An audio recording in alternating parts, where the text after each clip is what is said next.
Menyublim dan mengkristal.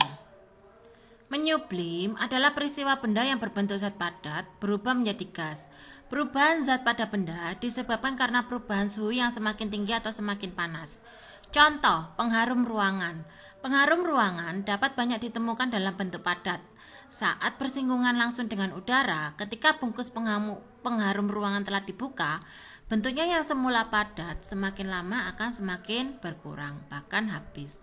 Hal ini disebabkan karena pengharum ruangan menyublim dalam suhu tinggi. Bentuknya yang padat akan berubah menjadi gas yang harum yang dapat tercium oleh hidung. 2. Kapur barus yang habis. Kapur barus dibuat dari senyawa kimia yaitu naftalena dan paradiklorobenzena. Senyawa dalam arti kimia tadi akan bereaksi pada suhu ruangan dan membentuk gas jika dibiarkan. Kapur barus yang digunakan di dalam ruangan lama-kelamaan akan berubah dari wujud utamanya zat padat menjadi gas dan habis tanpa sisa.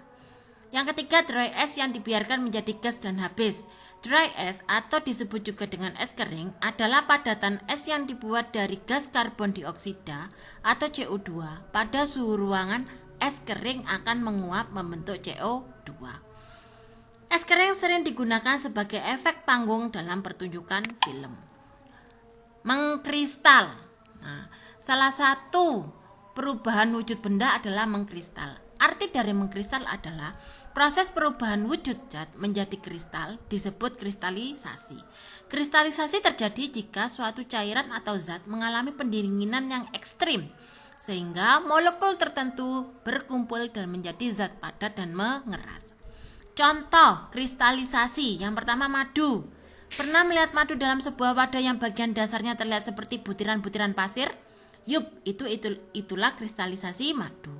Awalnya lebah hanya mengeluarkan cairan ke dalam sarangnya, yang mana di dalam terkandung vitamin, air, zat gula, dan berbagai enzim lainnya. Jika dibiarkan, apalagi dalam suhu dingin, molekul gula akan saling terikat dan terjadilah kristalisasi madu. Yang kedua, salju. Salju terbentuk dari susunan partikel uap air yang mengalami pendinginan di udara akibat tekanan udara yang ekstrim. Seringkali salju terpecah dan jatuh ke bumi menjadi butiran-butiran ringan.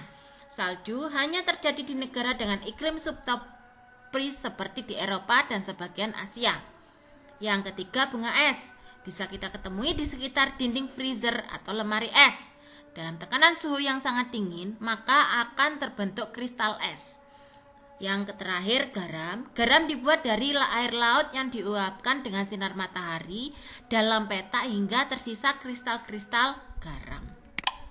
Thank you for watching dan jangan lupa untuk like, comment, and subscribe dan share sebanyak-banyaknya. Terima kasih, semoga bermanfaat dan jangan lupa dukung channel ini ya.